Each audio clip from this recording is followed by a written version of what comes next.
Hi everyone, today I'm joined here with Buki and Chidi, and Buki attended the multi-let success course, the one-to-one mentorship in August 2013, and if you could just give us a bit of an insight into, I know you attended the course in August 2013, how you started, because I know you started with an investor. You literally started with zero. I started with absolutely no money. Yeah, kind of like decided to quit the whole 9 to 5 thing a bit earlier on. We were a bit tired of it, and so early that year we already decided that we were going to go into business full time. Yeah. Which we did, and we started out, but the business that we were doing didn't exactly go the way we planned, and so obviously in that time money was dwindling as well. To say the least, to be honest. But then, so when I stumbled across your interview, so that's how long story short, we had a friend that we knew, not a very close friend, but someone that knew what we were doing business-wise, and we knew that person was quite interested in investments and you know how you could make your money work for you harder. And so we kind of thought, actually, we can do the legwork and be on the ground, and then we approached this investor and we just pitched the plan, and she loved it. Give us a bit of an insight into how that was structured, because I know you did the first few deals with an investor. How did you structure the JV? In terms of percentage, what was each person doing? Okay, because at the time we didn't have a clue about JV structure and how what we could actually offer. So we kind of offered a bit more than what, in hindsight, we probably should have done. But nevertheless, our plan was to, with the investor partner, get 2 rent-to-rent, and then use that income to get our own. Which is what made us run so fast, basically. So we split the cash flow with her 75-25%, 75 to her. We were like, look, let's gear it 75-25, so we can definitely convince her to work with us, and it worked. Subsequently, we started factoring in better deals for ourselves. But just the first one. Going for higher cash flow deals. Yeah, exactly. And I think we also thought that actually we're going to make money from the admin fee. Well, there are other ways to make money from the property as well. So we just thought. And the investor was okay with you too. Yeah, all the investors said was, it was cash flow. So we in our mind thought, okay, cash flow is yours, but then we can make it work other ways. And we made a bit of money from. There's a lot of determination there. What I saw as soon as I did the one-to-one with you, I knew that you was going to be one of those people who was going to go out there and really crack on. I felt that. It kind of reminded me of where I was when I started as well. If we just fast forward a little bit, so you JV'd with an investor on your first few deals. You got a little bit of cash flow going, not a massive amount, obviously, because it's just 25% and some finder's fees and stuff. But eventually, when did you actually have the funds to strike your own deal?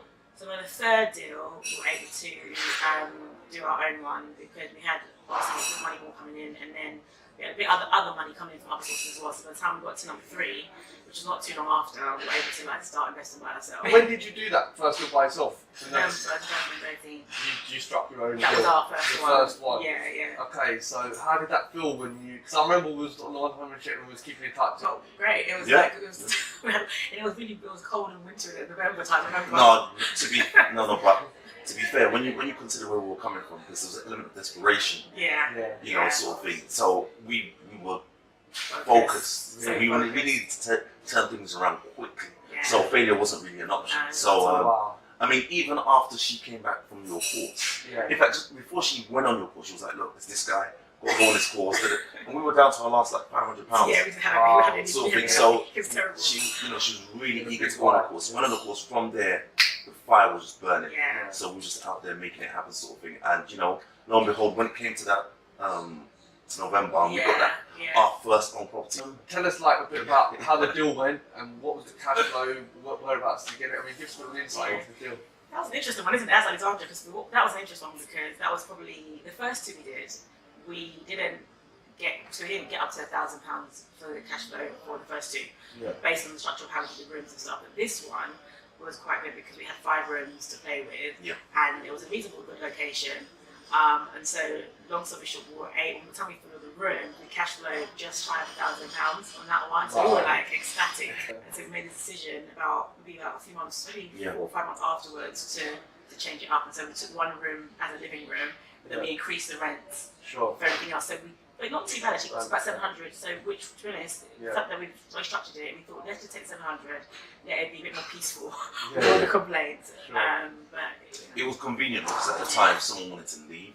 Yeah. So as they left, we now turned that room into a living room, which was ideal, right next to the kitchen. So again, we brought in a couple. Yeah. So we brought a couple in as well. So we still have 5. Yeah. So a couple was in one big room upstairs. Yeah. So it was still 5, but you know, it kind of catered. It wasn't as much of a dent on our income. That room being converted to a living room. But what it did, we were thinking long term in that, you know, everyone was happy. So we got our longest tenants in that property. Yeah. Mark and I've got someone who's been there since we started, isn't Yeah. it? Wow. So really good. Because of that living room, people just, you know, so rather than chasing the immediate profit, we thought the long term. Exactly. And how long did you get the contract for on that deal? Yeah, that was a year, wasn't it? Yeah, it was. We took a risk actually, and we said we knew that it was a good property. It ticked all the boxes, but the landlord was not pushing for more than a year. So we said, no, can you make our money back? Because it was a grand cash flow. We thought, okay, worst case scenario, if we did pull out, we can make our money and make a bit of profit. But we've still got it. We've proved to him that what we do is really excellent service. Give us a bit of an insight into 2014. How many deals did you strike? I mean, where was you at by the end of 2014? We took on we were up to about 7, I think, by the end of 2014. 7 or 8. Yeah, 7 or 8. No, yeah. So we had a bit of a dud property where we took on a year contract. Filled it. It had all manner of issues, but then the landlord said, "Oh, I want to take it back." Because he wants to move back in, and we were like, We didn't anticipate that. And to be fair, that was our first major glitch. But it was fine there because at that point we had a cushion of like 6. 7 properties, you know, supporting us sort of thing. So the fact that he wanted to take back the property after about a year. The routine I always teach on my success course is that you use court as a last resort. Always try and solve it verbally, talk to them, sort things out as human beings, meet up for a coffee. I mean, was that how it worked for you guys? Or? I remember one of the key things, Brookie came back after her session with you, the learning session.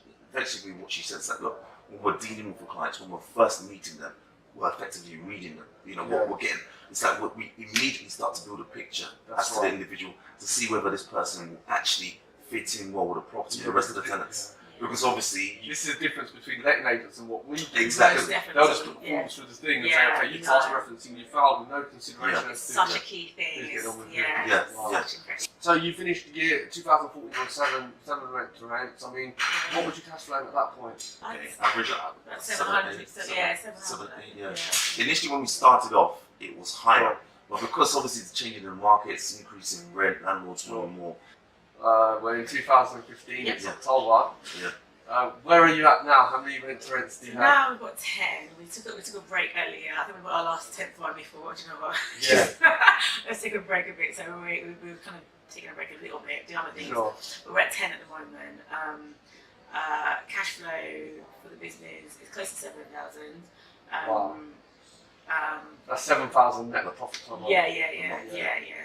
So it's not up to that, but just almost there after all costs.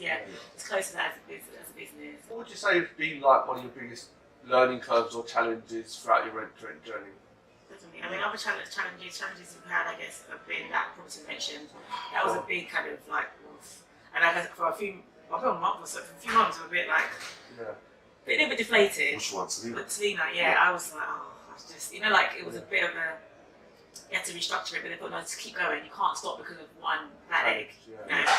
So that was a bit challenging, but we kept on. And also maybe not always finding properties that you need. Did you find that one challenge, that property that the landlord wanted back?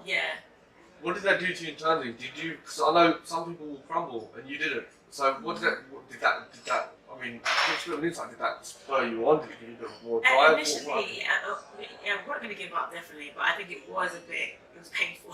It hurt because it was just like, we spent so much time. You know, e-property, you invest a lot of time to just get it right. And even tenants, for example, like if it was full, we had tenants in there and, you know, they thought that we were now, they thought that we were kind of like ripping them off because they thought we charge you admin fee. And then one of them went to go and seek legal advice and against us. And we were like, no, you don't have to go that far. Like, literally, it's not our fault. So we felt really bad. It really felt like, I don't want to tarnish our reputation and who we are, because that's not who we are. That's not what we're about. So it took, we did take it on the chin, and then just, you know what, let's just you know. And it just took it as a learning curve, cut it as a business loss, and continue and moving just keep forward. going. We have to make the money back because every money thing we invest, time, money, we have to make that back. Yeah.